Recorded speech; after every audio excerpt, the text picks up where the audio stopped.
starting with Team Liquid. In the top lane, Morgan. At jungle, Jose, mid lane, Quid. AD carry, Lyon. And support, Core JJ.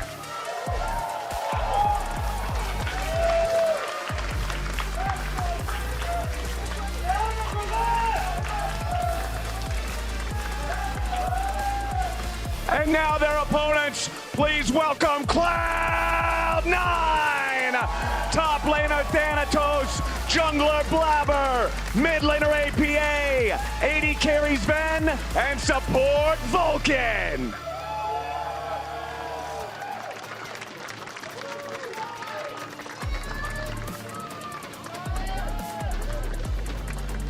One more time for TL and C9, the first two competitors today, back for the LCS!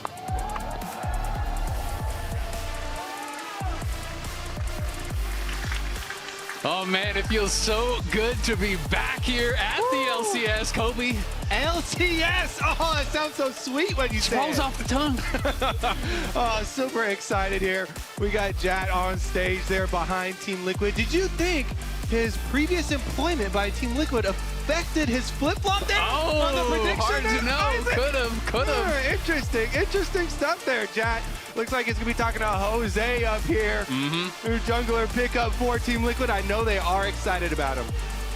All right, before we get into Champ Select, we're going to go ahead and quickly hear from the players on stage.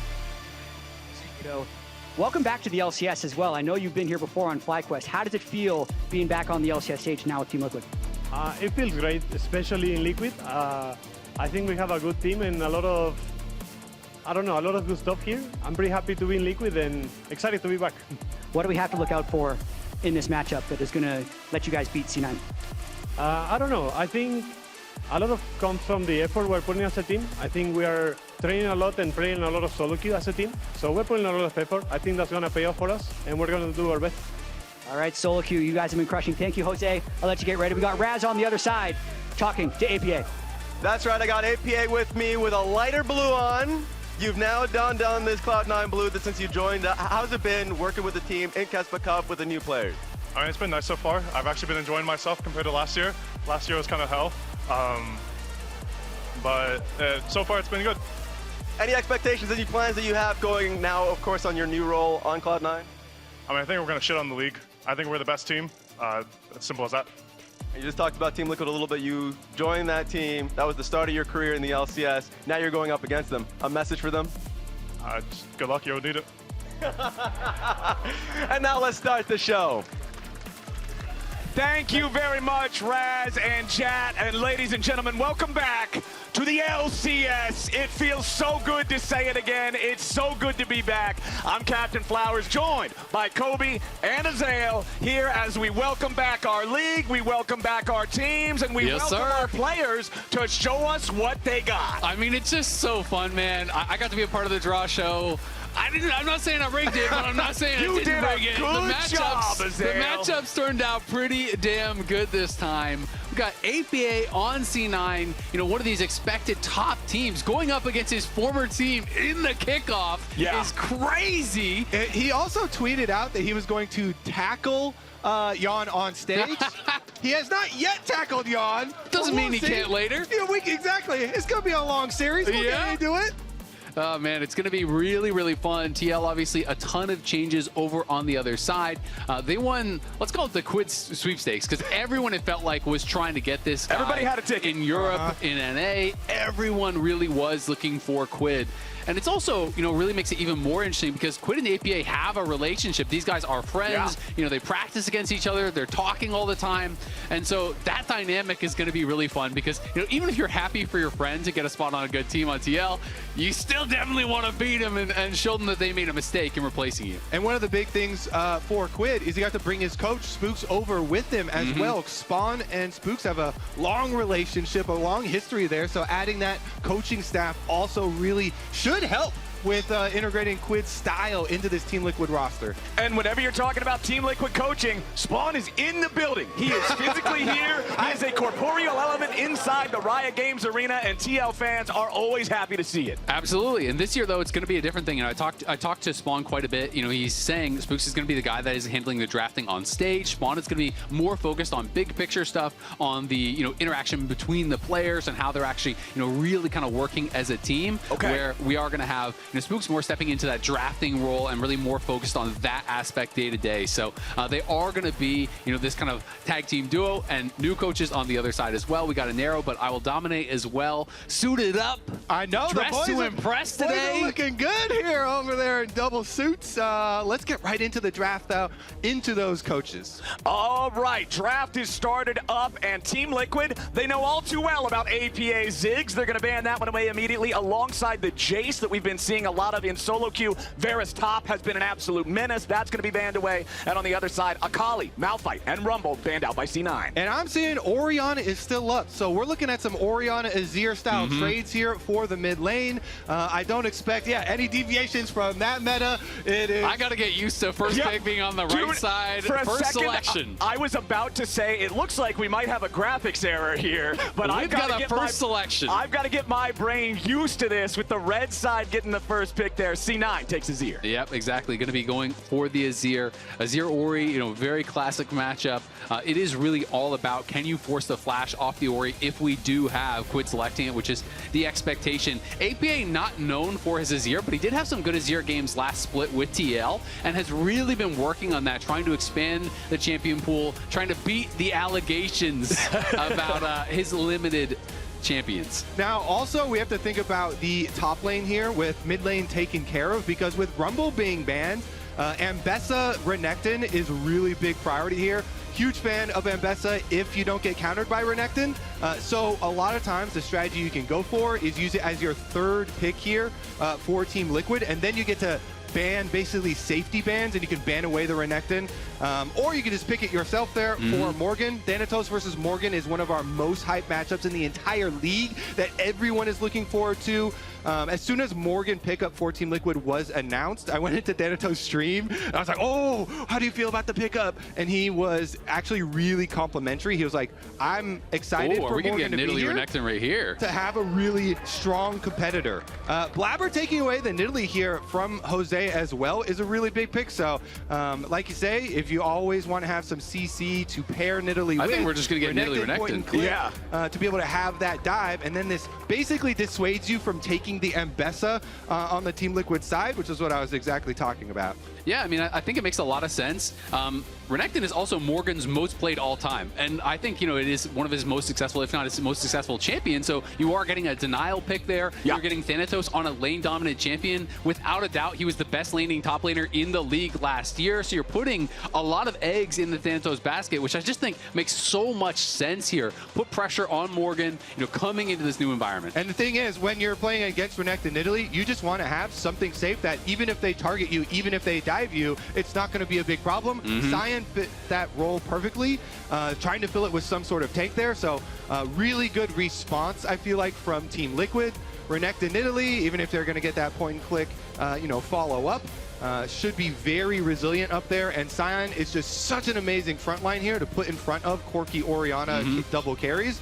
So really good responses, I think, from both sides. Yeah, absolutely. I mean, even if you dive a Scion, passive pops up, you farm the wave, you get the XP, and then you have home guards now on this new season that allows you to get back to lane even more quickly. It is very difficult to keep Scion down these days. Yunara are going to get banned away so strong on this current patch. Yeah, I think they're only worried about that more consistent damage from AD carries, even though Varus did get buffs on this patch and is really popular. Unless you're going on hit Varus, you definitely don't want to play lethality Varus into a team that is already showing Scion. So definitely could go some more on hit AD carries here, and there are some good options. Aphelios, Sivir, things like that. With a lot of the changes on this patch. And meanwhile, C9 going to target the jungle there a little bit, getting rid of the Nocturne, kind of removing the opportunity to combo that with the Orianna Shockwave if paired with Quid's Ori.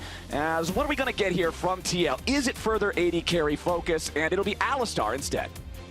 Only worried about the extra engage here, because that's the one thing, if you are locking in Renekton Italy, definitely going to want a little bit more solid support here, work coming from Vulcan. So still have options like Rel and Leona and all these types of champions. Yeah.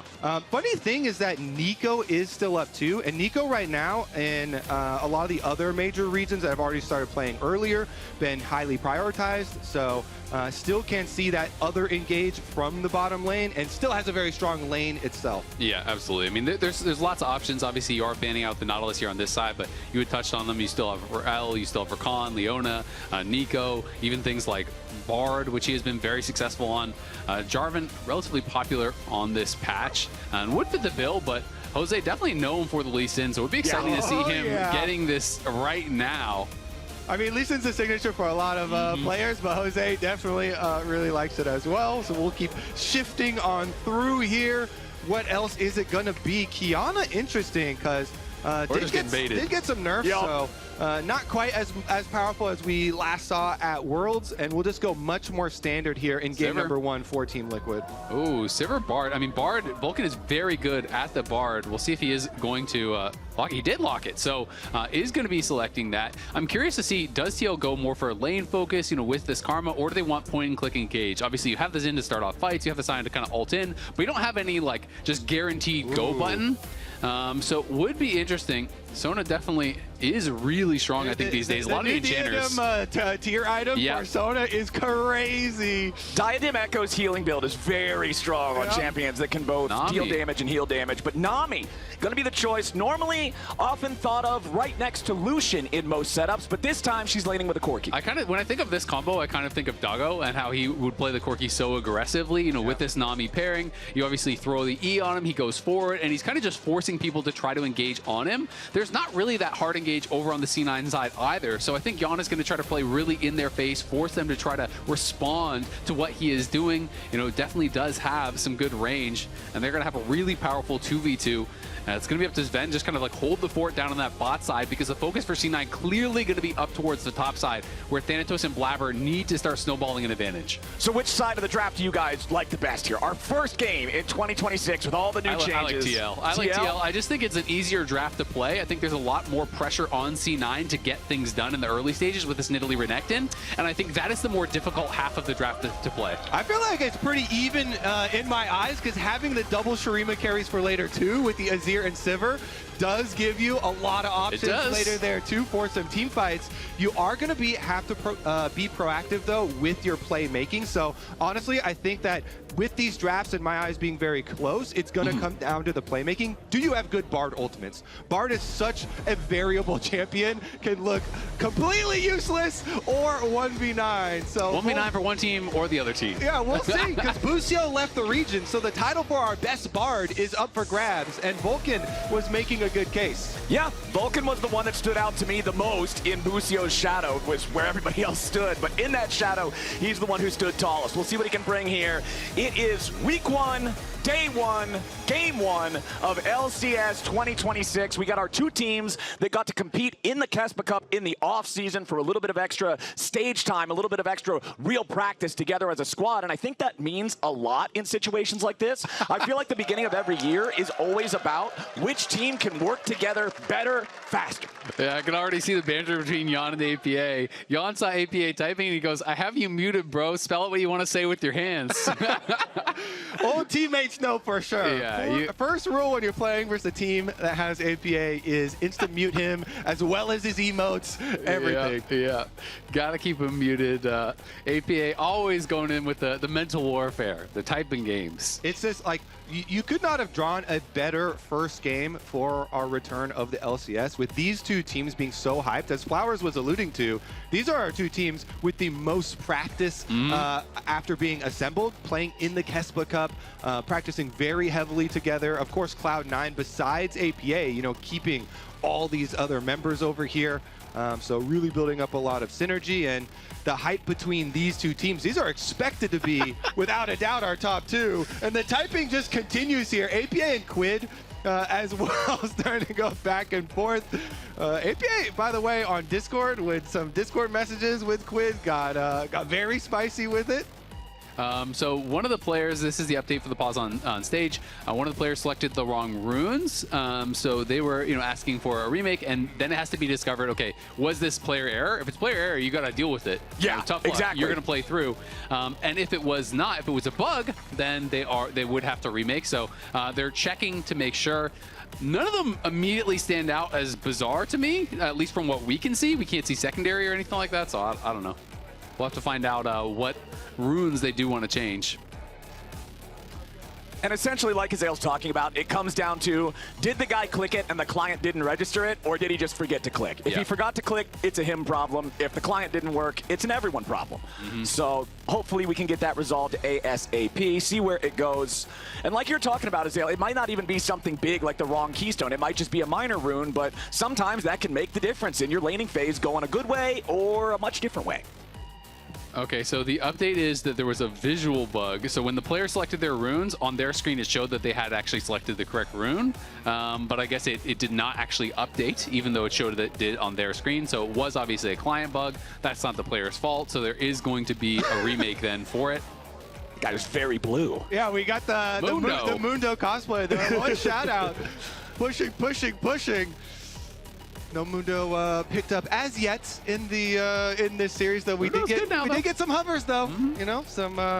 Some tantalizing hovers. So we are remaking now then, right? Azale, is that what I'm to believe? Since the client did not display correctly. Me out, so I assume they're in the process. How do they're just really not, they're not Azale fans. No, they got some beef with you or something. Yeah. I don't know. You're going to have to talk to them about that later. But we are going ahead, restarting that one since it was found that the player did select the runes that they thought they had, and the client kind of shortchanged them on that one. So we ought to be able to get back into the game here ASAP. Yep, it should be a fun one though. We're gonna have the same champions, obviously same everything except those runes will be changed. You can't change anything else up. This is gonna be really exciting. I do think that top lane matchup should be so interesting. Obviously, we're playing best ofs. We're not having any best of ones this year. Not a single one. The format one has been updated, has been improved. This is gonna be a really fun kickoff. Obviously, with the Swiss stage, we're going best of threes. Then we're gonna be going into full best of fives for playoffs. Everything whole year through though is gonna be best of threes, best of fives. So we're gonna get a lot out of the Fearless. We're gonna get to see more of this top lane matchup. Morgan, I had heard some people even saying that Morgan was potentially the best player on TL based off scrim. So this guy's been playing really, really well. Excited to see how he shows up. But this is all the chat that they were going back and forth with. By the way, shout out to APA's new giant beard. It's actually not to him, to his beard. To the beard. Specifically. The beard is to the beard. its own persona. Yeah, once it becomes a certain size, it becomes separate from the person. It's the sixth man on the roster. Yeah, that's an advantage. See if he can get in there for the tackle as well. Still expecting some action on stage between these two. Do you think you get like a set bonus buff if you go for like a Berserker champion, go for like Olaf or something, do a little more damage when you got the beard? Most certainly. We got some TFT synergies that will come in. The beard bonus. I don't know, bro. If my mid laner's locking Olaf, I'm giving him the report buff. Like that. I'm not so sure Unless it's that Faker? I mean, Faker. There are exceptions to every rule, but I also think it's highly unlikely I ever end up in the same lobby with Faker. You know what I mean? Like, there's a difference between multi-time world champions and Skarner. It's just not the same world. But we are back in the lobby. It's getting remade off your screen right now. We're about halfway through slamming all those picks, getting them locked in, making sure the runes are correct, and then we will be live on the Rift. I ended up in a lobby with Cloud Templar, and he inted me. So, definitely don't let your memes be dreams. Also, don't meet your heroes sometimes. Because they might just int you. Someone just yelled out, Kobe inted me last week. Somebody in the crowd was in Kobe's solo queue game and was not happy with the results. All I'm saying, Kobe, I have been dabbling can you defend yourself? I've been dabbling in some AD carry roles, so apologies if you got me. Okay. I was going to say, do we need Volley Bear buffs? But it doesn't even sound like we do. Volley's actually goated right now. Dusk and Dawn is so OP. We'll get into the new items, though. One of the funnest parts about the new season is the new items. We don't have any really good Dusk and Dawn users in this matchup, but no Echo or Diana, Varus. But man, that item is crazy though. It is really good on the champions it's really good on. That is for sure. I feel like that it's kind of true of a lot of the items. Like there are some of these items that are more specific to some champions. Experimental hexplate. Yeah, exactly, right? But they're super powerful when on the right champion. So we'll be interested to see. That's a Dusk and Dawn user right there. That is. You see those, Phase kidnap Rush videos? Kench. Yeah, Kidnap Kench. Just eat him up, go speeding away. Q auto, gobble him up. Too All right, strong. we're going man. in. All right, we're loading into the game. Sorry about that, ladies and gentlemen. Sometimes the runes don't get registered, but now we are locked in. Everybody's ready to go, and we're ready to hit the Rift for our first game here in this best of 3. Just like Azale said earlier, it's best of 3s, best of 5s all year long. Imagine playing best of 1s in 2026. Couldn't be Get me. out of here. I wasn't going to say anything. You know. All right, welcome to the Rift. We got TL in the blue. We got C9 on the red. Our best of 3 between the two teams that I think a lot of us have at number 1 and 2 for predictions at the end of lock-in. Yeah, absolutely. Everybody but Kangas, I'm told. Yeah. Lyon, another team that a lot of people are very excited about, so it will be interesting to see how their season starts off. Look at this intimidating Discord messages, by the way. In-game, saved it. Yeah, saved it. You see, line by line, you got to keep reading. APA and Quid are very close friends, by the way. This is... I can tweet this, right? This is not unprompted. Holy sh... I always love Quid's reactions to these because he's so wholesome. Yeah, I mean... Aren't we homies? Are we friends? Yes, we are. But now you're the enemy. Until playoff matches are over. All right, all right. All bets are off until playoffs are concluded. All right, the frenemies in mid lane. We'll see how that matchup does go. Currently, Quid getting the early Orianna push there. But should be top-down clears here for both junglers, ending up with possible, gank opportunities towards this bottom lane that are trading pretty heavily. Yeah, I mean, they both already used both barrier and heal on either side, and potion for all 4 has been popped. Core taking a lot of damage now, but Sven gonna have to be careful.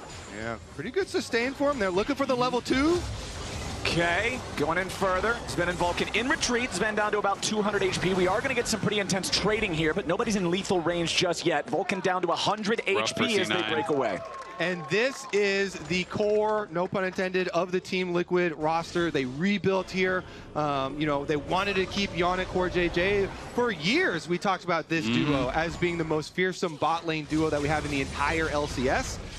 With the Corki Nami, have a lot of power there. Morgan, though, taking a decent chunk of damage here from the Renekton. And we'll see if the reset here is going to be meaningful. Can Yannick or JJ actually get that first little baby turret plate? They're going to get the push in at the very least and get their nice recall timer. Yeah, they'll be able to get this recall, but Home Guard's obviously helping out Sven and Vulcan, being able to get back more quickly. There is less of a punish there. Yeah, I think it's just when your recall timer goes off, are you going to have the better buy? Because a little dagger for Sivir, that is looking pathetic. It's not feeling great. It's not the size of the dagger. True, It's how you use it. He's got one dagger in one hand and then the blade in the other hand. Let's be reasonable. He's fully equipped. He's a dual wielder. Exactly. It's one step above glowing mode, man. Let's be realistic. That thing does not feel very Hey, good. jack of all trades, glowing mode goes crazy this season. All right. Okay. Yeah, some different definitions of crazy, but I like the enthusiasm. Yeah. All right, Azale's taking us to the asylum here with the glowing modes. Let's see. Top lane here, you're going to see Morgan go ahead, take his first recall, teleport back into lane. Once again, not an amazing buy. It's a cloth armor and a refillable. Nothing that you're going to write a postcard home about. But again, his You guys job are really is just judgmental surviving. about these buys. The buys aren't great, man. It's an off-brand crappy T-shirt and $1 Everybody's bottle to of start drink. somewhere, Flowers, All right, it's not great. It's not fantastic. Flowers is not a Temu fan here. No, it's not. It's not the prio. As immediately Lyon goes forward. Sven in a little bit of trouble and has to get away through that magical journey. Pops the flash as well. Summoner spells down, and he is in danger here. The bottom lane, once again, going the way of TL. Oh, and now the wave is going to be held against them. So this time it's actually worse. Last time it was at least pushing towards Sven and Vulcan, but Yan JJ, they got hands. They are just going so aggressive aggressive with the trading. Even though the farm is very, very even, these trades all going in Jan and Core's favor. Yeah, and the minion wave just kind of melting here in front of them too. So TL have a really good position with the minion wave.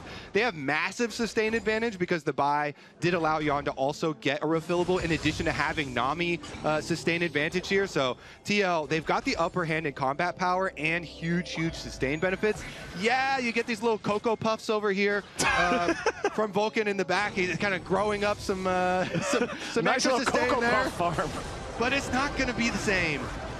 Yeah, and I mean, people have been talking a lot about TL, both in scrims and in solo queue. Just recently we had the tag team duos competition. Yeah, they smurfed. And they took both the top 2 spots, and by a mile, 1K LP or more ahead of that next spot. I mean, I was covering this while they were doing this competition. And on the final day, with 24 hours still to play, everybody else was playing for the bronze medal. That's it. Like, Team Liquid was so far ahead. The only way that the first place could be upset was by the other Team Liquid duo. It was crazy. Team Liquid have always had that grind mindset, oftentimes led by Core JJ. He was one of the early ones hosting in-houses before we even had Champions Queue, and really always encouraged, both with Team Liquid's main team as well as their academy team, when they had them, that everybody really prioritized a lot of hours played. Yeah, Spawn, when I was talking to him, in this offseason, he was telling me how, every season he's always like, all right, Core, is this the year you want to coach? Because he thinks someday he's going to be such a good coach. And Core's like, no. And he's like, okay, go prove to me you're still good. And then he'll go get rank 1 in solo queue. And he said that's like their yearly tradition. And he's like, all right, he's still got hands. I like it. I like it. Their bottom lane definitely does have hands, and will that result in Dragon priority for them? They've had a lot of cryo here, but the gold overall, wait a second, see if we get a tight spot here. Yeah. Scuttle Crab. Ozadioto's in the middle of everybody. Shockwave already comes down over the top. Blabber in danger, trying to get away. Quid finds first blood with a clockwork lined up. Beautifully placed there as C9 wanted to see if they could contest, but TL has the punish. The synergy here, Jose and Quid picked up by Team Liquid, and they instantly go for a flash shockwave play. Quid then following up one last auto attack. Flashes are invested for them, but remember, first blood. Oh, Jan's coming in. Sven in some danger, trying to get away from this one. Stun into the wall from Vulcan, keeps his AD carry alive, but again, it's Jan and Core relentless in the bottom lane 2v2. And I was just going to say that it is worth flashing for first bloods again. It actually feels so nice that they put the gold back on it. It's not just the feats quest anymore. Get that thing out of here. We got some real rewards for getting first blood bonus. So well worth investing there, I think, from Quid and Jose to be able to get that. And then, as you say, this bottom lane pressure is unrelenting. Yeah, I mean, they're going right at. I also love that the gold is back in first tower. That feels really, really good, too. Those are great changes in my mind. It's aggressive plays, but they are able to punish Blabber. And Blabber has not really been able to affect any lanes just yet. He doesn't have any sort of a CS advantage over Jose. So I think TL are super happy with the pace of this game. They're pressuring on that bot side nonstop. And here it is one more time. The ball is right on Jose's head. And he's just going to find his moment and go straight in onto Blabber. Flash in with that Q3 prepped. Instant knock-up. Shockwave there. Blabber has no ability to flash away from that Shockwave. Yeah. Jose's eyes were on Blabber. Guess where Blabber's eyes were? Crab. Crab for sure, baby. He was looking at that juicy crab, and TL Blabber's getting caught again. Hold on, Blabber. If he dies a second time, it's tragedy for the C9 jungler. Quid, hello? During the replay, we got to investigate how he got in there. He's going for the invade Orianna. It does cost you, some increased quest progress when these laners are going for invades like that into the jungle, but your quest progress gets refunded because you got a kill, and kills give way more. So Quid, here we go. Beautiful replay. Thank you very much, observers. And we see Quid just chase him down. And it is the phase rush. It is just insane. Orianna here, the ultimate came back up for Quid. And he deletes Blabber again. I mean, that was really well played. Blabber thought, okay, I have more than enough mobility. I can clear this ward, then get out of there. But that phase rush proc allows him to chase him down in the jungle, gets back in range for the Shockwave, gets a second kill. And just like that, Quid is really accelerated. Top lane, yes, there is this nice little CS lead for Thanatos. He's a couple waves ahead, but it's Sion. And if you haven't really blown it open at this point, it usually is not going to get out of control. Yeah. I mean, you talked about it at the beginning of the day before the game even started, but Quid was the most eligible bachelor of all the LCS. All the teams were trying to court him, and for a good reason. Quid is a star. And being able to chase down Blabber, who on Nidalee, you know, this is a champion where you have so much mobility that you do feel like you have the pass to go do types of stuff like that. But Orianna, really nice usage of all the extra speed boost there.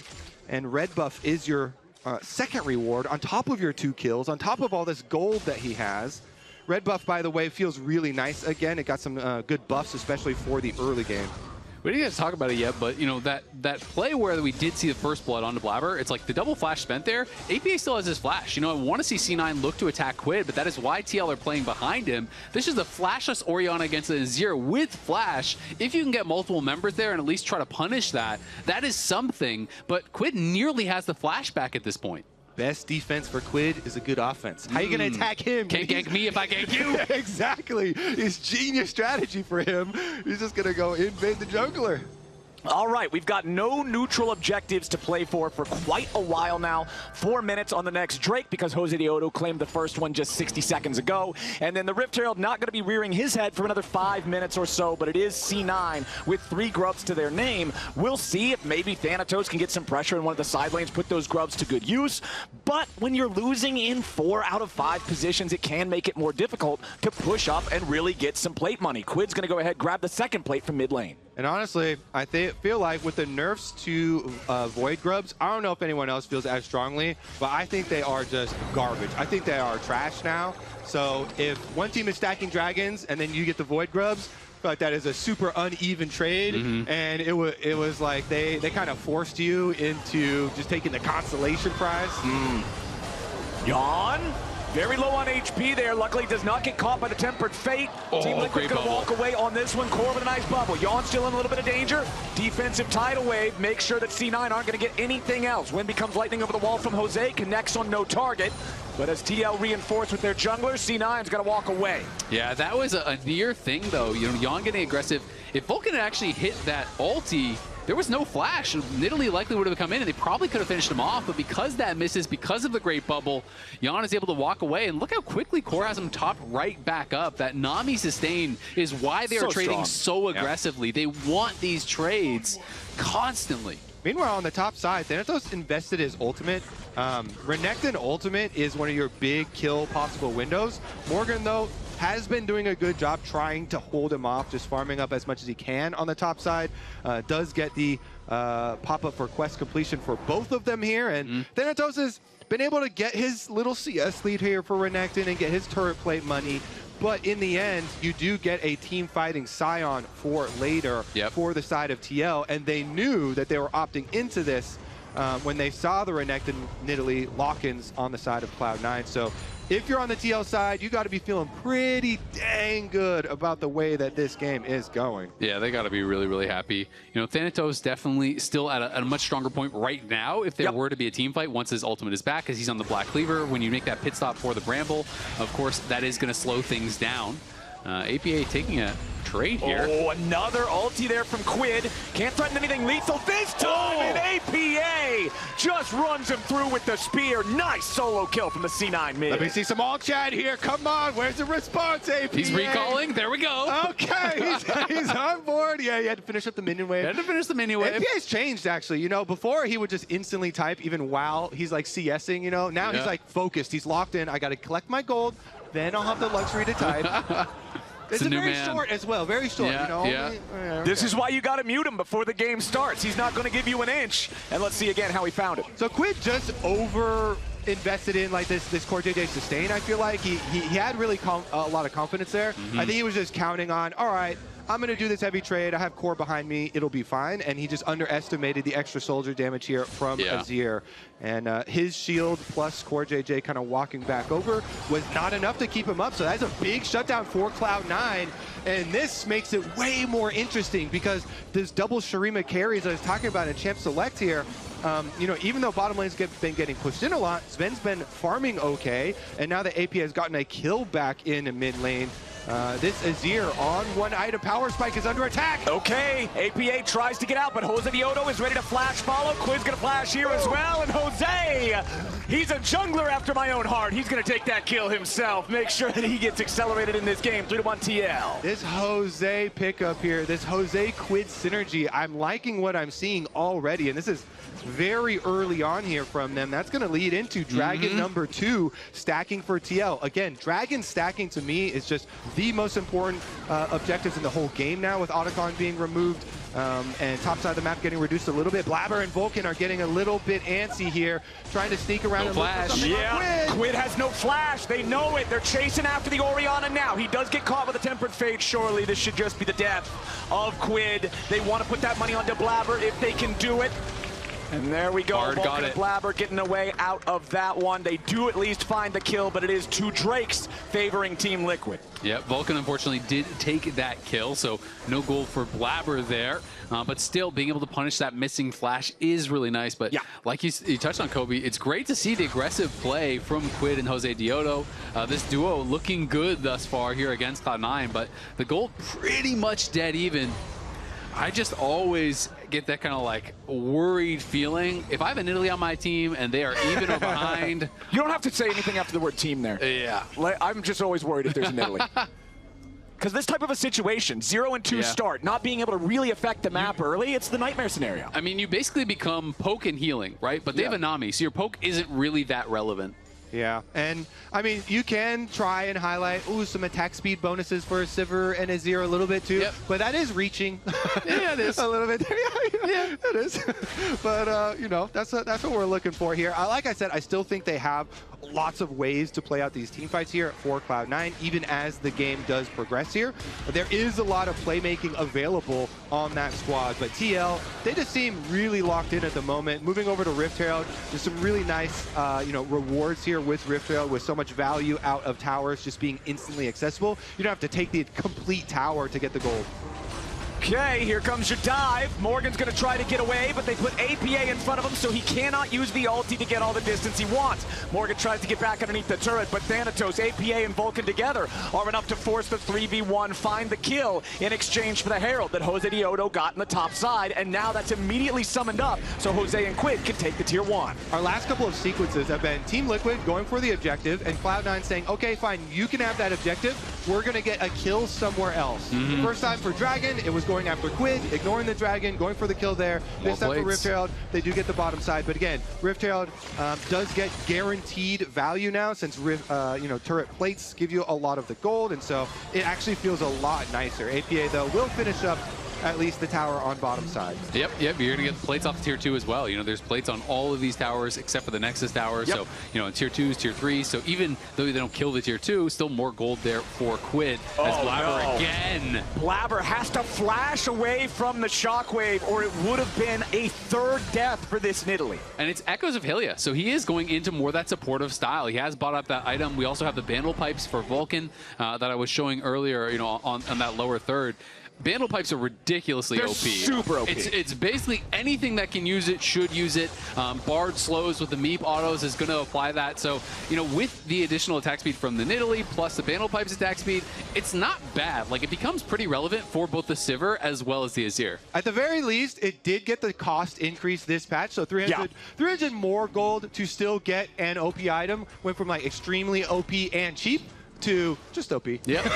that's that kill he took on Quid. That's his 300 gold. Instead of S++, it's just S. It's still really good. You can be a little bit more discerning on who you're going to get it on now. Just a little bit. No. You just buy it. I feel like just pay the money. We've forgotten the sins of the long ago times of Aegis of the Legion. Aura stats are really strong in League of Legends. And then speaking of the Echoes there, it does require or at least greatly increased effectiveness if you're still doing damage. And Nidalee, gotta hit the poke. The damage is conditional, So Sven? Oh, super low on that one. Yon and Core JJ are just keeping the gas pedal down against this guy all game long. Yeah, that is just frightening damage. I mean, when you have that mandate, you throw out the E-buff, Yon just walks forward. Sven cannot fight that. It's not even close. He had to use a spell shield, had to use the barrier, had to use the ulti.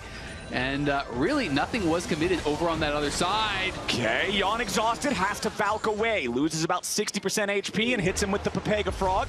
Sidesteps Tempered Fate yet again. Nicely done. Yawn's just letting him know. Nice try. Yeah, I mean, Vulcan just has not been able to hit these ultis at all, and Blabber barely missed the spear. It was on that bound target, but I believe it clipped a minion, so he couldn't fully connect and actually commit to that play. Got to hit some skill shots here if you're going to turn this game back around for Cloud9. Currently down the Dragons. You know, the early couple ones you don't start to sweat too much, but number 3 is coming up in 12 seconds here.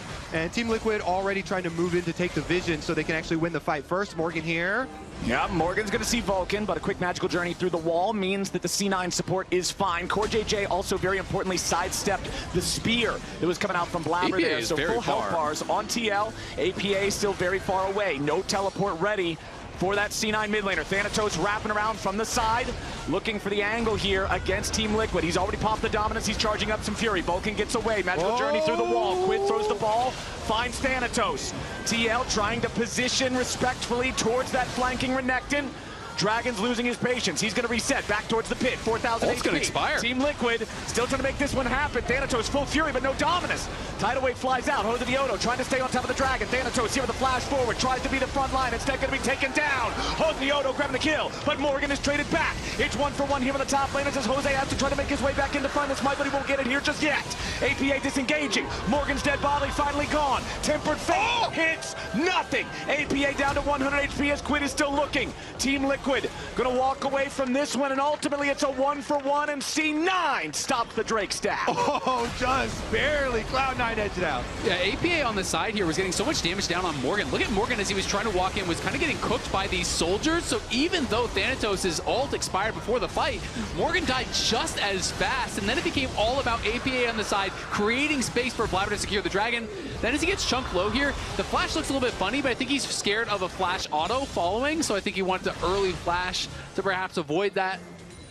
Okay, Cloud9 bringing it back. This is what we wanted from our first series of the LCS returning in 2026. They get this gold right back within reach. Dragon picked up for Cloud9 as well. And now we get to see that Shurima power we're talking about for the carries. Crit synergies have come in for Sven.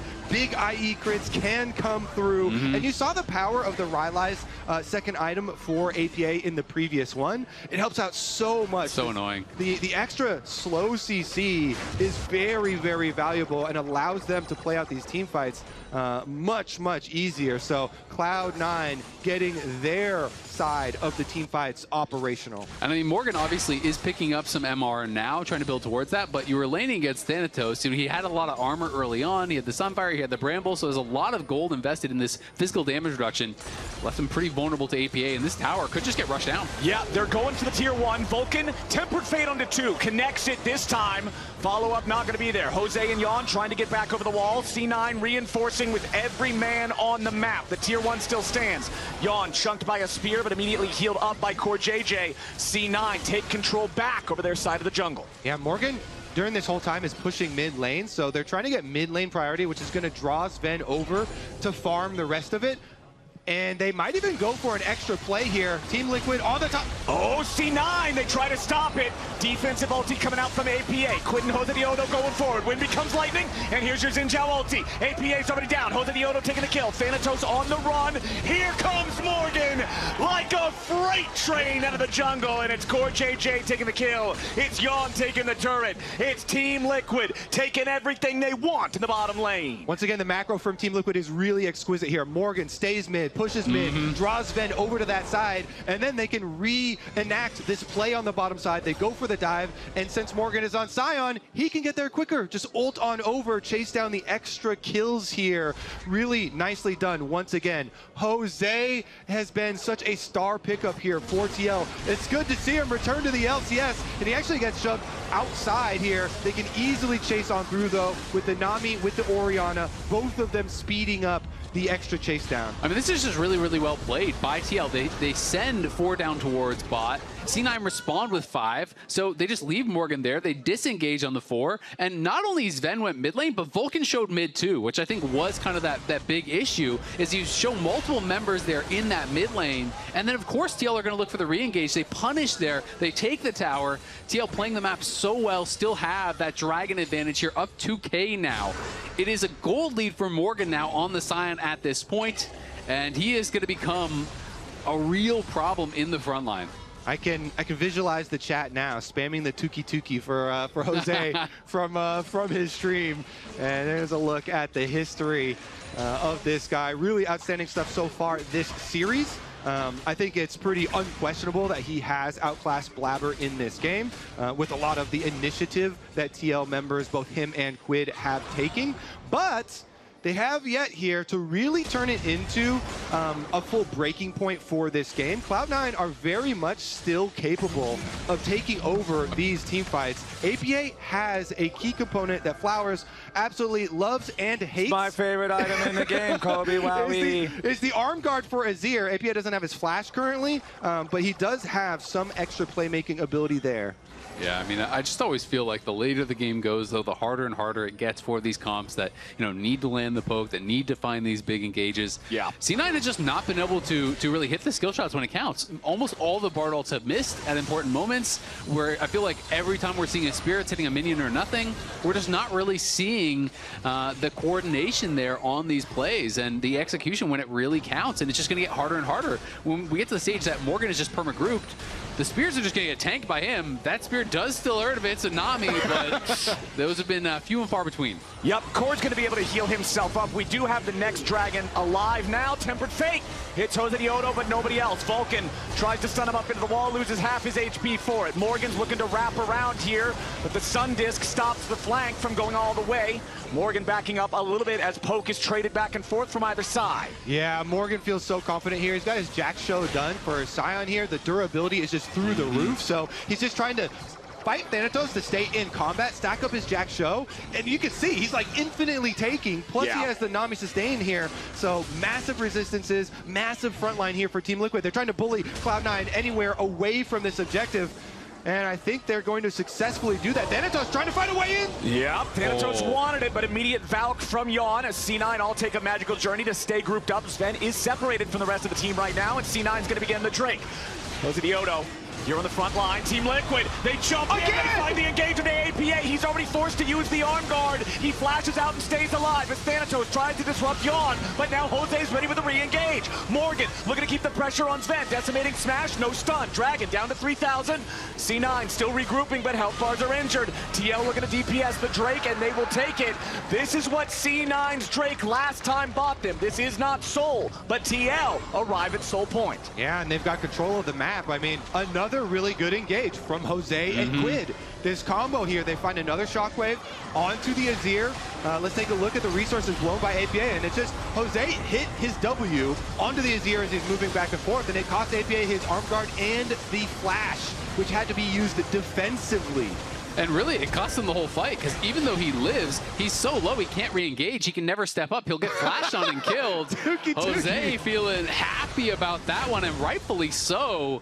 He is playing great in his debut with TL. I swear, for me at least, that W is hard to hit. It's kind of skinny, okay? But he has been nailing it every single time. You talk about spoken like a Ball Bear. True. It's not a giant circle. Also, it speaks to the discrepancy between hitting your skill shots. And, of you course. know, a lot yeah.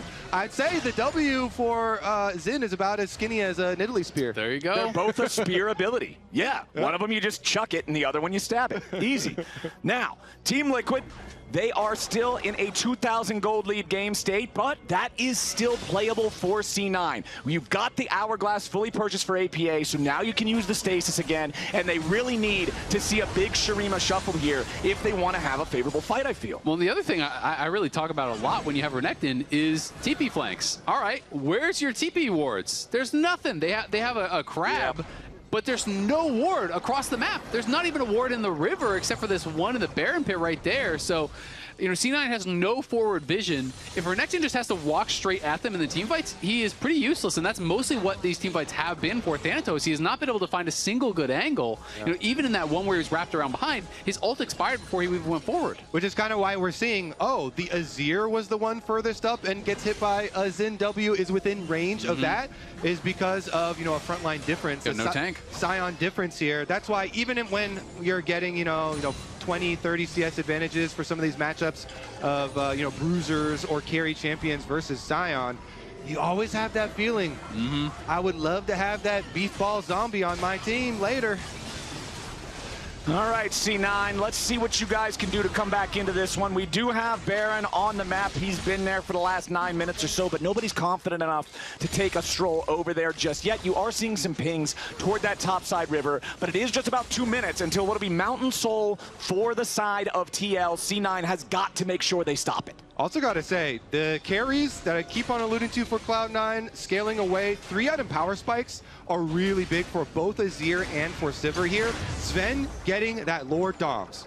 We will see, does this actually make it that much Giant Slayer is back. Exactly, and it works so well versus Sion. So does this make it that much less scary? Is Sven in a capable, you know, place right now? Are they able to peel for him? Is he able to auto attack actually? Because if that Sivir can fully auto attack, then the damage now actually does become very, very meaningful. Yeah, I completely agree, but the difficulty is that question, like, can you actually auto-attack? And that's always the tough part when you're playing AD carry without a big front line, is there's no one really there to step up and eat damage for you, right? You know, Bard can't do it.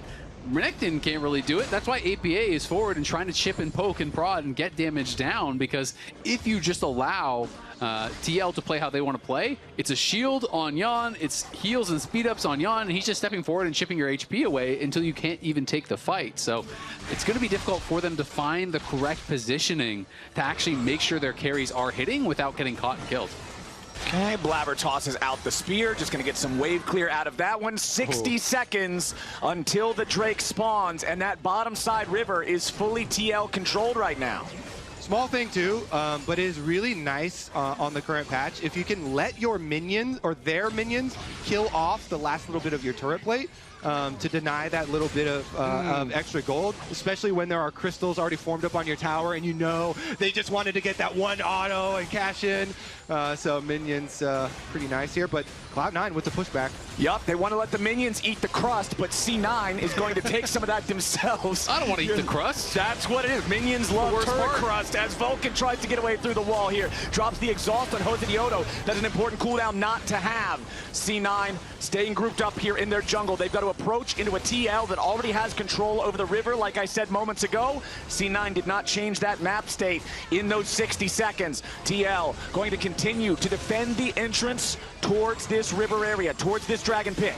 Okay, everybody has flash ready for this fight. This Dragon Soul fight could be everything. They look at Quid. They're not going to find anything super valuable here. Wind becomes lightning, tagging multiple Cloud9 players. Quid with a flash away defensively. There's your ulti from the Nami. Thanatos continuing to retreat back towards the rest of C9. Jose Diodo taking a ton of damage. Goes in for the ulti. C9's not really intimidated by it. And now APA, he wants to shuffle. And he hits Quid. Blabber with the shutdown. As the Guardian Angels also proc. Morgan's in the middle of everybody. And Cloud9 roars to life with multiple kills. Morgan's gonna get one back, but it's still 3 for 1 for C9. They clutch it just in time. Cloud9 when everything is on the line with the Dragon Soul staring them down. They trust in the Azir, in the Sivir damage, and they get it done. Look at multiple re-engages here. Yeah, I love the space creation here from Thanatos. Flashes forward, then just ease back out to dodge the stun, getting healed back up. That is buying space for Sven and APA to be hitting here. Jose goes forward here, but knocks them back kind of to safety, and then APA realizes, you know what, you are getting low. Thanatos has survived on the side. Yon is getting pushed out. APA just flashes forward, catches Quid there, and then Sven full sends it, flashing in on both Jose as well as Morgan to knock him down. Massive team fight, and they're going to get Baron, maybe. Yeah, Yon and Core coming to stop it, but no, Blabber's got the smite secure. C9, not only do they stop Soul, they take the Baron and don't lose any additional men doing it. This is a massive swing. Banger alert here. Game number 1 of the LCS. being back. Team Liquid and Cloud9 here are going to push it to some late game objectives, okay? We're going to have multiple Barons. I can already foresee it in this game. Baron power play currently, though, 2.5 minutes left for Cloud9. Let's see how much they can actually get done with it. Yeah, there's quite a bit of gold on the map to grab here. You know, a lot of plates they could farm away on. They're definitely going to get this tier 1 mid pretty easily, I think, unless TL wants to kind of try to force an engage, but that would be difficult. This one's going to go down really fast. Vulcan, dangerous spot. Yeah, Vulcan's going in, but everybody else is going with them. And now CoreJJ shuffled back. They caught themselves a fish out of water, and now they're putting the DPS into Morgan's health bar. A double kill for Sven on the Sivir, and C9's DPS has officially scaled. We got to get a listen in on the comms for TL there, because I don't know why they are reacting to a magical journey not like even that. there. I mean, yeah, CoreJJ walks back to the magical journey where the rest of Cloud9 could take it in, and the Orianna is off in Narnia and top lane over there. And Cloud9, now with this Baron, they blow the base wide open. Narnia is not a friendly place this time of year, my friends. C9 are bringing the violence to the Team Liquid half of the Rift as they push towards their first tier 3 turret of the game. The mid lane inhibitor will be their target. There's still 25 seconds on Morgan's Scion. CoreJJ finally back alive now, but the mid inhib is already down. Yeah, and I mean, look at bot lane as well, right? They're pushing, they're farming these plates as well, so they're going to get so much gold from this. TL has been looking really good throughout most of this game. They get outplayed in one fight, and then they kind of lost their minds there and got punished so heavily for it. When you're playing this style of composition, you need both your carries there. That's the whole point of Sion going forward, is buying time for them. But if Quid's not there, you don't have nearly enough damage to get anything done. And like I've been saying, these are two of the best carries of melting tanks, Azir and Sivir. Azir is level 18, so both have 4 items. If you count a control ward as a real item, then you can say he's full build. What? Bro.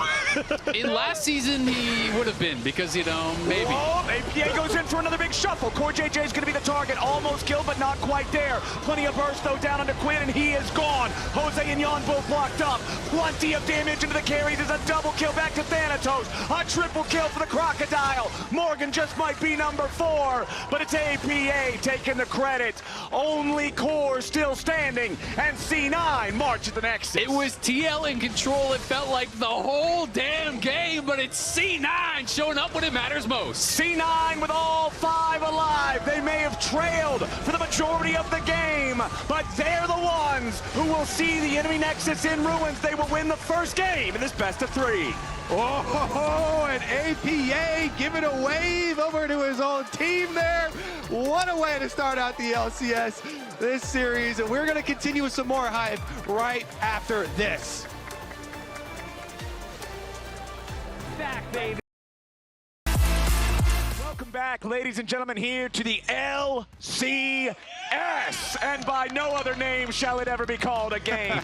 We are in the middle of our first best of 3 here in season 2026. You know? You just don't say it. You do not speak other definitions. However, the definition of game number 1 was TL for so long until C9 win their one big fight. Everything just self-destructs for Team Liquid, and C9 quickly ends. They're up 1-0. That's one of those games you're watching on the couch, you're like, this is looking pretty wrapped up. We'll go grab a snack. You come back, the other Nexus exploded. You're like, what the? Yeah, you missed 5 minutes. You missed it all. It's also one of the games where if you're playing in it, you're just telling your friends, "Don't worry, we scale," and you kind of mean it. But you don't really mean it. When you in your heart of hearts. When they win the team fight, you're like, "Whoa, we actually did! No, we do scale." Wait a second. It wasn't Cope.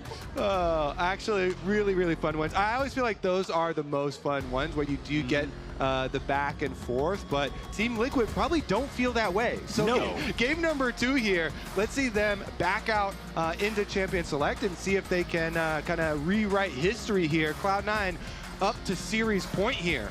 I'm really curious to see how TL will look starting off game 2, simply because I wasn't really that worried about the lost team fight that they had in the river. You know, I just felt like, okay, you know, C9 kind of outplayed, but the game is going to stabilize, it's going to go on. I was more worried about they lost their minds in the jungle. They see this portal, Quid's not even there, you full sent it, that cost you the game. Like, to me, that was the game. Yeah, it was weird because the Bard came out and Core was like, oh, I back off a little bit, and then he went back up to it, like more people. You saw them all come out. It's a clown car, people will just keep coming out of the things, and All right, let's get into draft for game number 2 here, though. All right, the first ban is over on the TL side. They are going to continue to ban out the APA Ziggs alongside Malphite and Ambessa, while C9 taking out Ryze and Jace. I'm feeling Taliyah here, boys. Ryze is banned out, and Orianna and Azir were already using game number 1.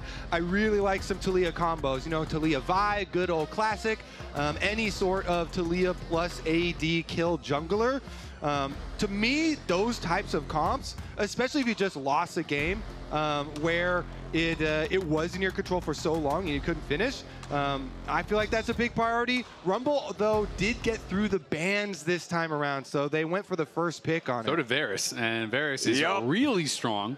So that is definitely a concern. They're just slamming Varus and the Jarvan coming through. I can understand, Morgan, though. You just spent 20 minutes under your tower against Renekton, and then you lost in the team fights. And when you play that role for the team, it is so demoralizing. You don't want to play it again. You're like, I think I'd rather be in the winning side. All right, let's see what they can follow it up with, because Rumble here definitely deserves being built around as far as the team comp does go. Jhin can be played into Varus, no problem. Your lane is fine. I don't know, though. Varus getting the recent buffs on this patch, I actually thought that those buffs on top of Varus's already like pretty high pro presence was going to mean that he was gonna be perma, 100% basically pick ban, and so we'll see how powerful it currently is, because they buffed both his Q damage for lethality build and the on hit for W. And the interesting thing to me is that in Pro, we're not seeing it top yet, but in solo queue, I feel like this thing is kind of starting to run rampant in top lane. Yeah, it is oppressive. Yeah, it feels like there's almost nothing you can really do in a lot of these matchups. You just kind of take it, you're getting outranged, but also there's high percentage damage. You can shred tanks, you can burst you down. So I do have that kind of in the back of my mind, like, maybe Thanatos could swap that up. But we are, of course, expecting, given that it is pro play, that Sven will be piloting it. And for my 2 cents, I also do like Aurora matchup into Rumble. So this could be theoretically a Thanatos Aurora as well. You can have more than 2 cents. You can have as many as you like. I'm only giving you 2 of them, though. Oh, okay. So I'm keeping the receiving rest. the 2 cents. I was so generous. I said you could have more cents, and you're like, no. Like, yeah, I know.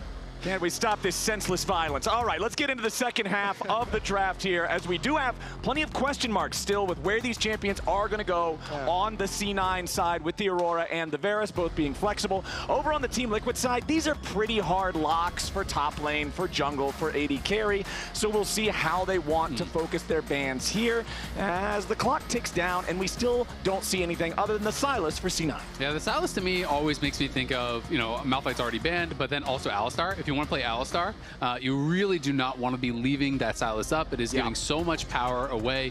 There's a couple of pretty good engage champs that Sylas works really, really well at stealing their ults. Obviously Alistar, Blitzcrank, things like this. So definitely leads me to believe C9 is looking for some more guaranteed hard engage for Vulcan. All right, let's see what else we can round it out with, because the supports are plentiful at the moment. And again, Nico's still up as well, so there's a lot of engage options. They don't just have to go with a melee engage, although Cloud9 would like some frontline. And I think that you always want Vi plus something. You don't want like Vi to be the only melee. Needs a buddy. Melee engager there. Exactly. Dive buddies are the best way to go. Yeah, you really do need that extra bit of damage to get over the top. Of course, you have the Rumble Equalizer. Morgan can try to get in there, but having some sort of frontliner flying in at the same time could be really strong. I like the Cassio ban here, taking that away from APA. So they are thinking, like you were thinking, Kobe, that this definitely could be Aurora top as an answer into the Rumble. So trying to limit the pool here in the mid lane. All right, what's it going to be for our 4th pick of the draft? If this does get locked in, it's throwing back to what we were talking about at the very beginning of this draft, the potential of the Taliyah when you have Ryze banned away, when you have Azir and Ori out through Fearless, and that is the pick here for C9. And I think it's one of the best champions, for APA. When I think about how he was playing last year, I really felt like Taliyah at that time was maybe his best champion. So it's definitely going to be something that fits well for him. Jan hovering the A-Soul, and you can see him leaning to the side, looking over at APA. I mean, I'm still waiting for the tackle. Like he said on Twitter, they're gonna Is he more likely to tackle him if they win or if they lose the series? You know, Jan's going for like the victory bow and he just bam, pancaked. Yeah, APA seems like if I lose type of tackle angle. Yone gets locked in for Quid though. This guy has one of the biggest highlights of LCS of all time on Yone. So let's see Quid Yone with a Rumble and Vi and Jin. All of this dive. This screams Varus. I'm sorry, because you are going to have a very, very difficult time moving around at all in these team fights. That dive for the Varus is just so well constructed by Team Liquid. Yeah, and I mean, Tahm Kench is going to keep that Jin safe from that Jarvan, you know, coming in. You can eat him out of it. They're considering the Alistar. That was kind of my expectation based on the Sylas ban, but obviously you've seen some less powerful laners. So Rakan, to me, always kind of, I feel like, scales better than the Alistar. I think you're really, really powerful in those team fights. You have a very weak laning phase. So sometimes when you're up against something like that Tahm Kench, you say, hey, I can just take a free lane. I can have that powerful engage later on. It's also really good peel when you look over and you see there's all these dive buddies coming in. There's the Yone, there's the Vi, there's the Rumble. You pop R, you run across them all, CC them all up with that charm. Can be pretty effective as far as that counter engage goes. All right, same question as last time, except now with a brand new coat of paint. Which side of the draft are you fellas feeling more? For me, I love dive. I think that this is just exactly what you envision when you try and get a first pick Rumble. Then you get to layer on top of a Rumble your Yone, your Vi, and your Jin. Like, so I just feel like that is super, super well focused. From the Team Liquid side, the Cloud9 draft isn't bad. Though. By the way, it's Varus top, and Sven is playing Talia bot. So they actually are going to do the Varus top I was mentioning, because this is Varus top is like unlaneable. And okay, never mind. Wait, is it? Okay, I guess it was messed up in Champ Select. It was visual bug. Oh, okay. So it doesn't look like they actually did swap those things around. On my screen in Champ Select, it was showing that they had. I guess there's some weird things going on in Champ Select with the remake last game. So we're just gonna wait until we're in game and not trust what we see in Champ Select anymore. All right, let's get into it. Game number 2. If you didn't see game number 1, by the way, you should catch up on that real quick. Yeah, check the bot. Put it on 8X. That was a banger. Let's see about the follow-up here. Will part 2 deliver as well? All right, let's check it out here. C9 up 1-0. Remember, it is best of 3s here in the Swiss stage. So let's see how the second one goes. 43 seconds into game 1. Sven muted the entirety of Team Liquid and also his own mid lane. Nice. Ooh, I like this. Fun facts here. That is a fun fact. That's a very fun fact. 43 seconds. Okay. That's so funny. Probably he typed one time and he's like, forgot to mute APA. Yup. Let me update this. I like how you can sometimes see when people are surprised by, you know, summoner choices. There was like 10 pings on the fact that Jan is playing barrier, and then Morgan on the other side was spam pinging the teleport for Sven. So obviously you are down that combat summoner for Sven and Vulcan, but if you can get pushed, which I expect them to be able to have here with this Varus and Rakan, then it can get really difficult sometimes. You can end up with some pretty bad bases where you're kind of lane locked. They pushed you in, then they base and TP back, and you get stuck. All right, as we wait for the action to really start to boil here in the laning phase, we've got Kangas standing by for an interview with APA's biggest fan. Much. I'm here with Stacy, APA's mom, who's here to cheer APA on the new team. And I got to start off, what's it like to raise a champion? I raised him to be a champion. So do you take credit? Absolutely. I think so. Partial credit. On a new team now, so I see you got the new gear as well. How hard was that to throw away all the Team Liquid jerseys? It's not thrown away. It's just packed up nice and neat. It's fine. It's good. We'll shelve it for now. Did C9 give you anything? They gave us more than Team Liquid does. And I did see you talking with Jack, actually, a little bit before we went live. What did Jack tell you? That they picked the better mid laner. I think so. Thank you so much, Stacy. She said it. Let's hear what the casters have to think about that. I like that because there's always, you know, this issue when you get replaced on your team. Is there going to be any sort of confident stuff afterwards? But Cloud9 have been really welcoming to APA, and small note, Cloud9 have also given me more stuff than TL ever gave me, so I think that's just, I think that's just how Jack rolls. That's just how Jack rolls. They also did better in Kespa Cup, you know. So I mean, you're gonna be building that confidence for sure. You know, if you're able to take them down in a match like this, you know, it's a great start for APA in game 1. You know, had that big play on the Azir, champion that he's not really known for. Ooh, Jan down to 200 HP down here, has to flash away to avoid the grand entrance from Vulcan. Core JJ tries to cover the exit here for his 80 carries. Sven with a flash forward, piercing arrow, but the heal's enough to keep Jan healthy. Now Sven could be in a little bit of danger as Jose Dioto wraps around from the side. Vulcan with a battle dance, reinforcing the rest of his team as Blabber grabs first blood, and he might just make it 2. Jose Dioto falls, and C9 comes out on top, and the early scrap. It all starts with the 80 carry duel, and you're able to see Sven sidestepping the W from Jan. They get the advantage. Mid lane priority leaks over, and it means that APA, he always talks about loving this roaming style, and especially on Taliyah here, you know, he's able to get the advantage in mid lane to roam first. Cloud9 just clean up huge in that bot side fight. And this is always the worst feeling. You know, you lose an early skirmish, you look across at your laner, it's a blue buff on the enemy mid laner. Yeah. APA getting that and the lost chapter by this early. Great trade of flashes here from Vulcan. Jan is put really, really low, and C9 have first move from mid lane, so they're just fully committing to this play. Sven flashes in, wasn't able to finish off Jan, but because APA is there first, Jose goes in, but he has got to get out immediately. Blabber is able to flash forward and takes him down. It's really just all about the prio they had through mid, makes all the difference. Oh, and you can see the frustration for Spawn.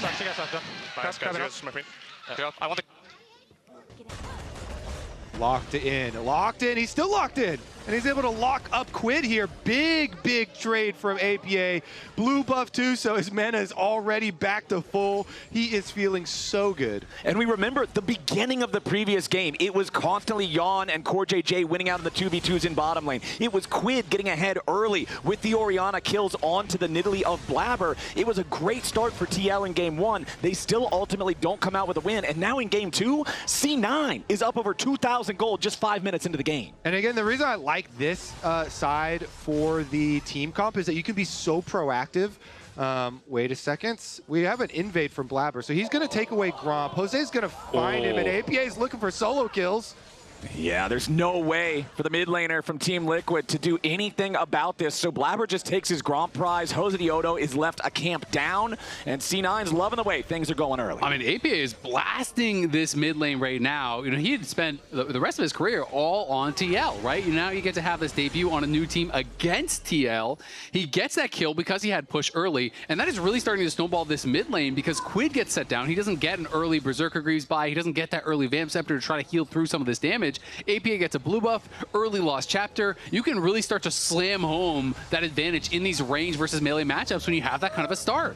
And APA as a player has always been a lightning rod for criticism on the teams that he has been on. People always looking at his champion pool, the individual plays he's making, and his whole time on Team Liquid, there are people in both sides, in both camps, but always bringing up these sorts of issues, and especially going versus Quid, who basically everyone had decided is the best mid laner of the offseason. I love the interview that Kangas just did with APA's mom and how Jack was really comforted and said, yeah, we got the better mid laner, straight from Team Liquid. And so this series does mean a lot for him individually, and not only was he able to roam first and make the big team play there, but now he's able to pound lane afterwards, getting all the benefits of that roam and the blue buff and everything.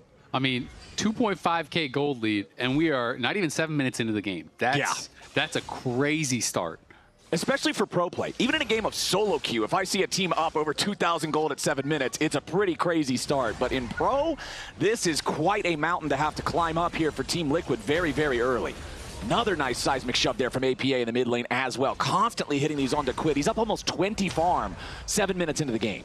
Yeah, and his Ziggs is his most famous champion, but I always felt like Taliyah was his second best champion. So we'll see how he plays out the rest of the game, because Taliyah with ultimate very easily can capitalize on something like an Aurora ultimate and kind of try and roam up to that side of the map, or keep playing off of bottom side where Sven and Vulcan will soon have their ults, high CC available, just playmaking all over the place. I don't know if it's just me, but I've always kind of thought it was funny how much discussion there has been about APA's champion pool. Not that he's never had any issues, but it's like he came in, everyone's like, he's a Ziggs one trick. And then it's, he's an Asol one trick. And then there was the AD carry meta, he can only play Tristana and Corki. And then last year, people were talking about, well, he can only really play Talia. And it's like, okay, well, aren't we kind of adding a lot of champions in here at this point? And it's not like this is just like no-name people saying this. Core JJ in the draw show that you did earlier this year literally made fun of it also. Yeah, it's a joke, but he's but making there's a fun little bit of a twist of the dagger. He said their mid laner only has 3 champions.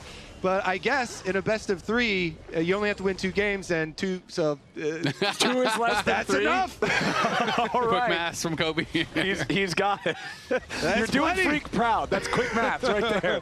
Well done, buddy. Immediately, engage coming out from Hosedioto, though. They are looking for APA, but Quid might just die first. He's down to 100 HP. Both mid laners about to fall. Quid is down. Hosedioto picks up the kill, but he should die to Blabber's Jarvan right after. And the flag marks his grave. A double kill back to Blabber. Yeah, nice try there from TL, but Blabber, right place, right time. And now it's going to be able to move up towards this top side, even put a little pressure on a Morgan, potentially grab these grubs. Morgan's doing well in that 1v1, given this counter pick that Thanatos has gone for.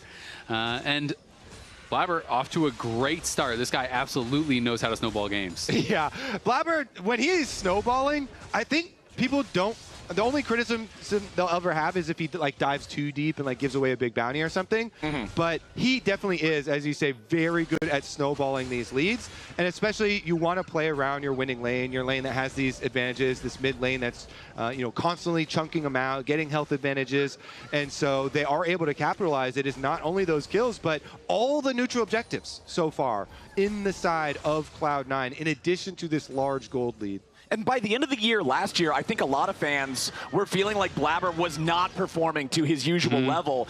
Game 1 of this series also very rough on the Nidalee, but now he's able to step up. Here in game number 2, the early performance has been awesome. Yeah, it really has. I mean, he's right place, right time, makes a good play down on bot side, is here for the counter gank exactly when he needs to be. APA pumped up about that.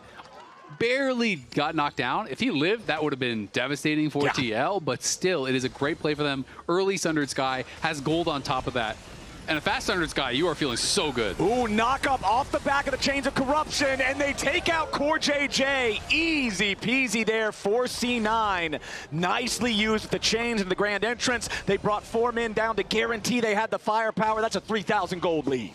Quid at least will get the first turret plate in mid lane, so you get the tiniest of consolation prizes, grabbing some gold back for himself, but nicely done here for C9. Again, the path to victory here is very quick Dragon Soul for this team.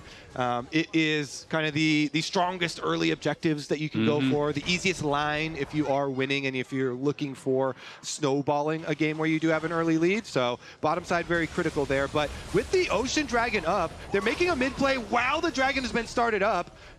Yeah, Quid has to snap back down to a quarter HP already. Team Liquid only has this Drake down to about 1/3, but they might be able to still secure it. C9 at least wants to go in for a fight. Blabber is ready to challenge here for the smite. Hosedioto tries to find the opportunity to go in there, but the Drake is secured by C9. Team Liquid's got to be careful, keeping their jungler alive just by a hair of his health bar, as Sven's going to be next to die. Vulcan gets back over the wall. It's C9 taking the objective, but losing their AD carry and trade. Hosedioto escapes with 25 HP. I mean, at the end of the day, that's incredibly good for C9. They get the Dragon. Thanatos didn't even have TP, so that could have been a total disaster for them. TL had the extra member, got 1 kill, but still lost the Dragon at the end of the day. And I have to say, really, really good, like, patience and concentration from Blabber there.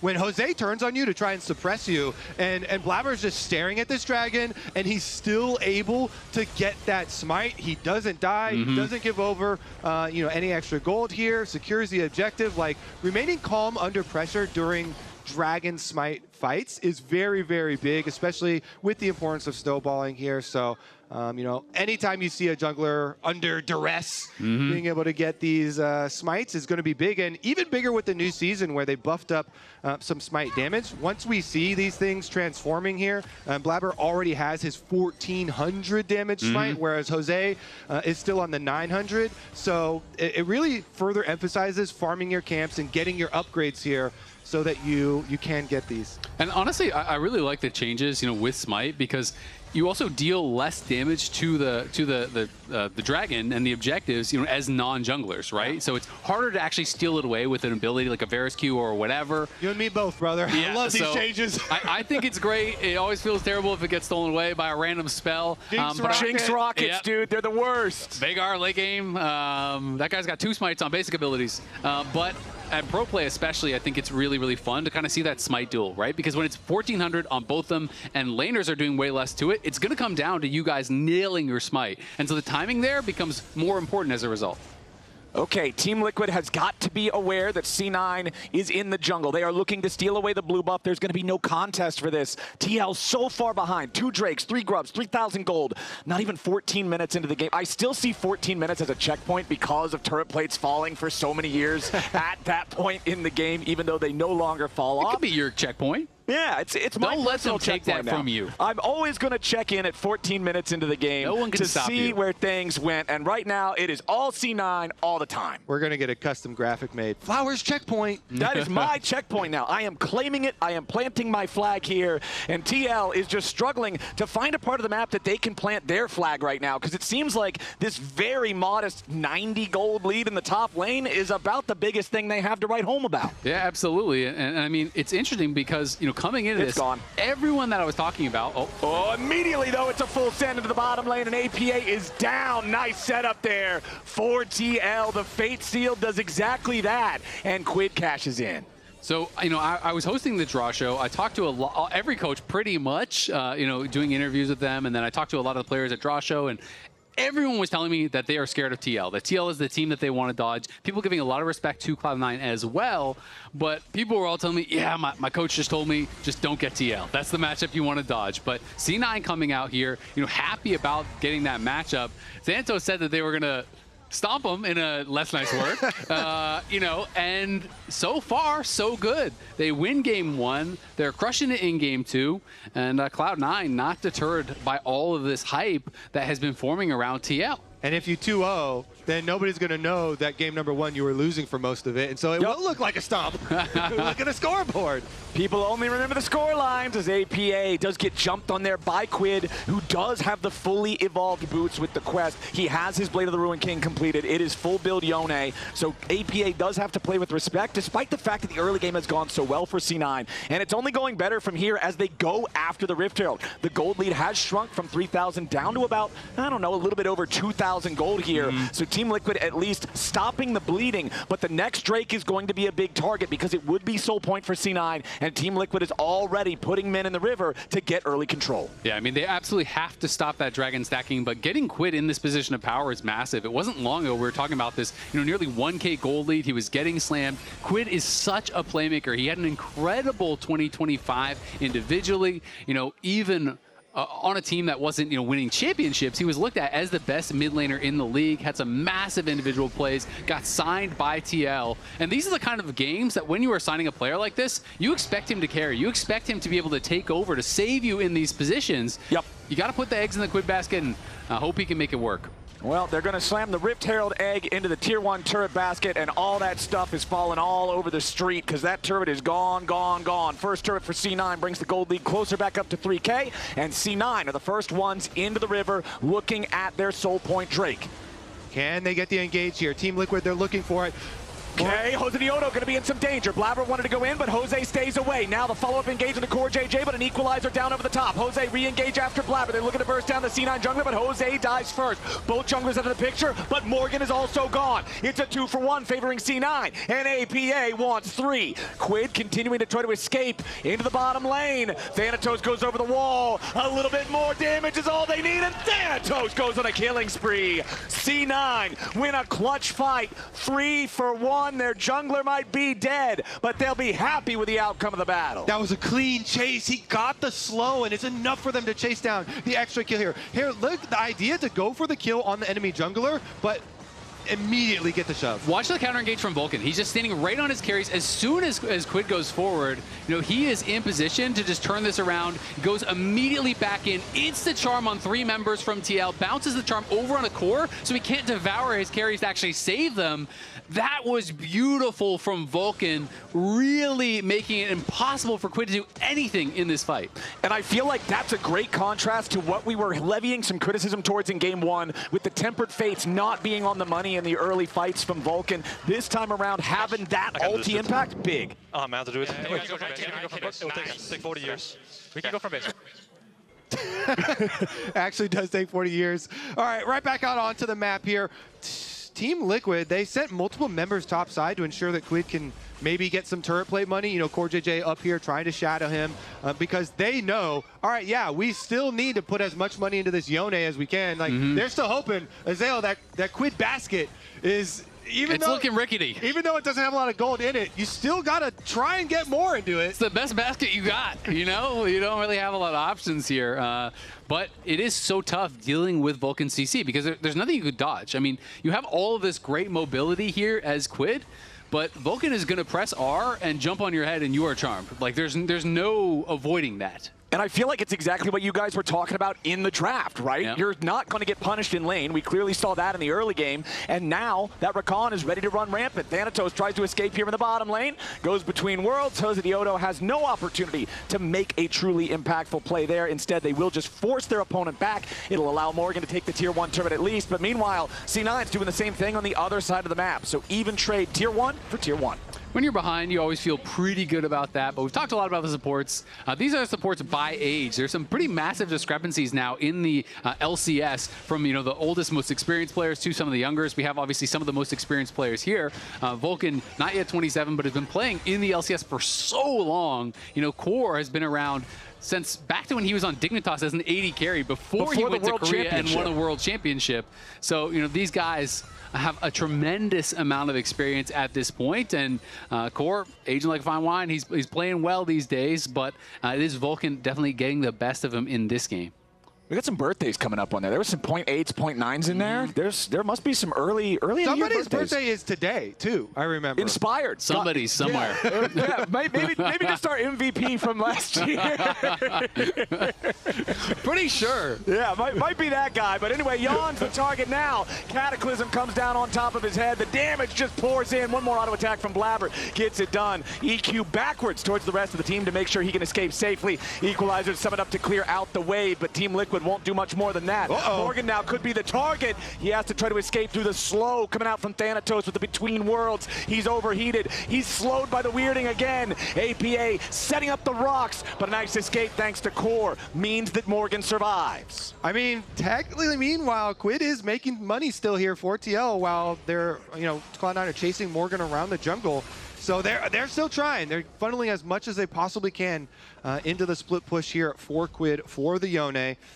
2 items currently for him, and are trying to create a feasible Dragon Soul team fight. It's going to be hard. It is definitely going to be hard, but you have to get that really dream engage here to try and get an assassination. I would say onto Sven. Sven has definitely been a big issue from the backside of these team fights. This lethality, Varus, as we said on the new patch, did get some extra little bits of buffs there, and it has been pretty annoying long-range damage for them to deal with. It is really frustrating, and clearly I think we know a fight that's going to be a win for TL has to start out with a one-shot on Sven.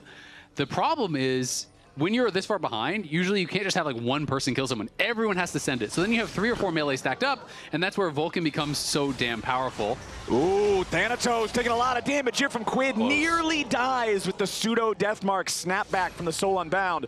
But it's Quid here at 400 HP. Does have the Q3 to dash over the wall.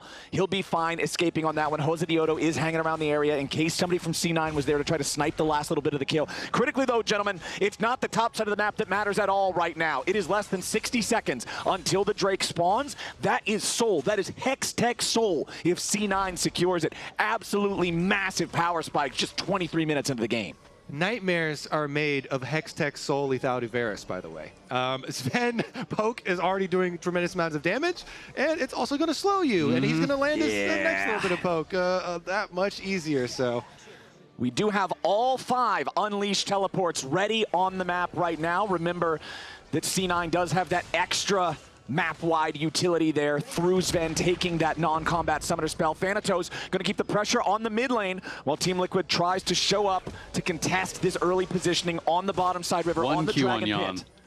Look at him. He already lost like 30% of his HP. That's just 1 Q from Varus. If you get tagged again, they pretty much can't fight. So that is the difficulty of dealing with this Varus. And look at APA setting up for an ult. And Morgan is so far away right now. Rumble's showing on the mid wave. So Cloud9, now they need the teleport to come in. Here we go. All right, let's see how it's going to go. Morgan tries to get in there. APA immediately fires off the wall. C9 going to stop DPS here from the Drake right now. Blabber with the engage onto the Cataclysm. Chains of Corruption does not hit a target here to follow up, but the curtain call is already open. Drake going to be secured by the side of Team Liquid. No Soul just yet, but what about the fight? Thanatos coming in, wants to fire off a 2-fold Hex, but the weirding only hits Morgan. Now Jose Vioto's down to 200 HP. Blabber on the front line. Jose's already down as Core tries to get away. Blabber's still chasing, and Core JJ's next to die. Yawn meets the business end of Blabber's spear, and C9's already picked up 3. They're not done yet. You're going to see Thanatos go for the recall, but he has teleport to join up with the rest of the team if he needs to. Nearly a 7,000 gold lead. Baron's going to be the target here for C9, even though they lose out on the Soul. Morgan is able to burn down the Dragon by some miracle there for Team Liquid, but because you lose so many members, Cloud9 are going to try and finish the game with a Baron buff here. This thing should be guaranteed unless Quid truly is magical and create something out of nothing here. All right, Quid, this is anime protagonist or bust at this point, and it looks like it's bust. All right, C9, they will happily not achieve a Soul if they can get a massive team fight win into a Baron 7,000 gold lead, C9. I mean, it is just almost impossible to come back from this point. You have to think Blabber now finishes up the GA. He is way ahead. Careful, Kobe, we can go for it a little bit. No, he carried the stroke. I don't have vision, I don't have vision. I'm going for it, I'm going for it, I'm going for it. I'm going for it no matter what. I'm going for it no matter what. I love it. I'm going for it no matter what. And here on the top side now, Quid is in some serious danger. He has to snap back, but he's immediately thrown back on to those stones that'll mark his grave. C9 picking up another one. Enemy mid laner down for 35 seconds. I love that confidence in the comps listening in from APA. You know, the new guy on the team, as we saw in the content, you know, his mom making a presentation for him and him giving multiple presentations to the team, but now Blabber's in. Yeah, Blabber's already dropped the Cataclysm. Jose Vioto wants to try to turn the aggro back around onto Sven. The Varus is under some pressure, but not any longer. The rain of arrows over the top. Jose is low, flashes back over the wall, but Morgan's going to die. APA on a killing spree, and Team Liquid are on the run. Health bars are shattered. Morgan is broken, and Quid is still yet to respawn. The C9 aggro continues. Yeah, I mean, this is such a long respawn timer on Morgan. Even if they don't end the game right here, they're just ballooning this gold lead even further, and they are TPing in for this. They're going to grab the mid lane inhib. They already took down that top lane T2. Question is, do they go for the top lane tier 3? And it looks like that is going to be the answer. And they've already got the wave here. Why not cash in a little further? Morgan still dead for another 10 seconds. C9 continuing their pressure. The top lane inhibitor turret will be taken, and it looks like the call is to back away. They know Morgan's spawning in 5 seconds. They don't want to overstay their welcome. They've got 11,000 gold, and a lot of that's ready to be spent right now. C9 head home. Yeah, the damage has been done. Cloud9 claim full supremacy on the Rift. TL, they need that real magic now. You got to be like 5 people in a brush and hope that somebody's out of position. You got to be praying. It is going to be tough. Cloud9, though, feeling great about their new look debut. Looking to try to put the finishing touches onto this one. Bringing in the new coaching, the addition to the coaching staff here with the Narrow and I Will Dominate being there for the team. And I remember last year Anero talking about how, yeah, the first couple of games, my drafts are great. It's after that where Fearless starts to get the better of me. Hey, this is game 2. If you're playing best of 3s and you can give me 2 good ones, that's good enough. And That'll get her done. C9 are looking to take this one here. That tier 2 turret in the bottom lane is going to fall. An 11,000 gold lead. The Baron still on him for now as Blabber goes forward. Cataclysm on Core JJ forces him to flash away over the wall. Ult for flash there. It's going to feel just fine as now that Baron is finally going to wear off. C9 thinking about how they want to keep this one going. They've got less than a minute until the dragon spawns, so control over this bottom side of the map is going to help them one way or the other. Yeah, they're going to go about this the safe way. No need to rush into an ending play where there's even any chance that you possibly throw the game away. Just wait for the Dragon Soul to come up. Yes, the Dragons are like tankier now in the new season when you have multiple earlier ones taken, but that's not going to be a problem at all. So just get complete vision leading up to the Dragon. You know Team Liquid will be squirming and feel the pressure and make them come to you. And I mean, Yana and Quid aren't even close to getting their IEs. They're both on no gold. They just bought. Yana is doing no damage. When he is hitting Blabber, it is just not even moving his health. And one Varus Q is doing about 50% of Yon's HP. And when you look at the junglers, their first 2 items were identical, but now Blabber is up an entire Guardian Angel over his counterpart in Jose Diodo, and that is a tough, full item to be behind from Jose Diodo's position. C9, they're going after the Dragon. Yon and Core are already chunked down to half HP. C9 is slow DPS on this Drake. They're waiting to see if it's a fight against TL they're going to take instead. Quid gets away here with a Fate Sealed for now. Between Worlds, not going to get it done from Thanatos, but a nice seismic shove means Core JJ is out of there. Quid still trying to run away. He goes into the Soul Unbound to buy himself a little bit of extra time. But with Core already out of the picture, C9's got a Soul in a 5v4. Yon continues retreating. Thanatos wants to tag him with the weirding, but he doesn't have the range, doesn't have the angle. C9 continuing pressure now into the enemy base. Yeah, this should be the game here. Morgan's going to lay down the equalizer to clear the wave, though. Really smart, since the other wave that Cloud9 would want to use is bottom side right now and moving over. So they're actually going to force the recall here. TL, they buy themselves a little bit more time. Yeah, the difficulty for TL, though, is they used all of their playmaking tools in a losing fight there. Quid just used his ult, his flash, and his QSS in a fight where they got nothing, right? And he is the only one who's even kind of close as far as the gold leads are concerned. I mean, just look at this down the middle. Those gold leads are absolutely enormous. I mean, Zen has 4 fully completed items. Yon doesn't have 3 yet. Morgan is running for his life at the moment. That life might be forfeit. Gentlemen, Morgan slowed down by the smite, followed by the slow from the golden Aegis. Seismic shove forces the flash, which means the Jarvan EQ can follow and guaranteed hit the target. Morgan's about to die between worlds. Lost in the abyss goes the poor little mechanical Yordle as Team Liquid now scrambles to defend their Nexus with the remaining 4 players. Quid is still down in the bottom lane. He's got to get back to the base. He has no teleport to join quickly. The recall's got to be channeled because C9 are pushing onto the Nexus turrets. The first one's already about to die, and Weaver's wall is going to guarantee that Team Liquid cannot defend the way that they want to. Jose Diodo dives in, but he's all alone. Second Nexus turret is about to fall as Thanatos takes a little damage from Quid, but it will not matter. Blabber with a re-engage. Core is the target, and they switch the focus over. They knock down Quid, and C9 with a triple kill for the new mid laner makes quick work of Team Liquid 2-0.